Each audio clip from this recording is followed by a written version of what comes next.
வணக்கம் மக்களே, நான் உங்கள் சோம்நாத் பேசுகிறேன். இன்றைக்கி நம்ம எங்கே இருக்கோம் பார்த்தீங்கன்னா, கேரளாவில் இருக்கோம். ஸோ ஏன் கேரளா வந்து அப்படின்னு சொல்லி பார்த்தீங்கன்னா, ஒரு சூப்பரான ஒரு கோயிலை பற்றி நான் கேள்விப்பட்டேன். இந்த கோயிலில் என்ன ஸ்பெஷாலிட்டி அப்படின்னு சொல்லி பார்த்தீங்கன்னா, யூஸ்வலாக வந்து லேடிஸ்க்கு வந்து மாதவிடாய் அப்படின்னு சொல்லுவாங்க. அதாவது பீரியட்ஸ் அப்படின்னு சொல்லுவாங்க. அதாவது மந்த்லி 3 days இருக்கும் அப்படின்னு சொல்லுவாங்க இல்லைங்களா.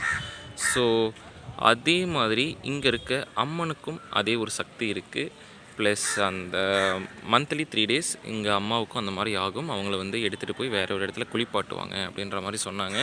ஸோ அதை கேட்டுட்டு தான் வாவ் அப்படின்னு சொல்லிட்டு வந்தேன். அந்த ஊர் எங்கே இருக்குது அப்படின்னு சொல்லிட்டு நான் வீடியோட டிஸ்கிரிப்ஷன்லையும் சொல்லியிருக்கேன். அட் த சேம் டைம் வீடியோவில் இப்போ நான் வந்து டெம்பிளை காட்டுறேன், அதுலேயும் நான் சொல்கிறேன் பாருங்கள். எங்கே இருக்குது அப்படின்னு சொல்லி பார்த்தீங்கன்னா, ஆலப்புழா மாவட்டம், கேரளா மாநிலத்தில் ஆலப்புழா மாவட்டத்தில் உங்களுக்கு செங்கனூர் அப்படின்ற ஒரு இடத்துல இருக்குது. ஸோ இதோட ரூட் மேப் எப்படி அப்படின்னு சொல்லி பார்த்தீங்கன்னா, இப்போ நீங்கள் தமிழ்நாட்டில் ஒரு வேளை இருந்தீங்க அப்படின்னு சொல்லி பார்த்தீங்கன்னா, உங்களுக்கு செங்கனூர்லேயே வந்து ரயில்வே ஸ்டேஷன் இருக்குது. ஸோ செங்கனூர் ரயில்வே ஸ்டேஷனில் நீங்கள் இறங்கிட்டு அங்கேருந்து ஜஸ்ட் ஒரே ஒரு 2 kilometers தான். அங்கே நீங்கள் வந்து பார்த்தீங்க அப்படின்னு சொல்லி சொன்னால், இது வந்து ரொம்ப பிரசித்தி பெற்ற கோயில்னு சொல்கிறாங்க. ஸோ நீங்கள் என்ன வேணாலும் கிடைக்கும்னு சொல்கிறாங்க. அதே மாதிரி இங்கே ஒரு வித்தியாசமான ஒரு பழக்கத்தை பார்த்தேன். ஒரு பாட்டி வந்து ஒரு 10 ரூபாய்க்கு வந்து ஒரு டம்ளரில் வந்து ஏதோ ஒன்று விற்றுக்கிட்டு இருந்தாங்க. ஸோ அது பேர் வந்து சம்திங் ஒரு பாசிமணி அப்படின்ற மாதிரி சொன்னாங்க. ஸோ அது நாம் போட்டோம் அப்படின்னு சொல்லி பார்த்தீங்கன்னா, நமக்கு இந்த சக்ஸஸ் எல்லாமே வந்து கிடைக்கும் அப்படின்னு சொல்லி சொன்னாங்க. ஸோ இதுதான் அது.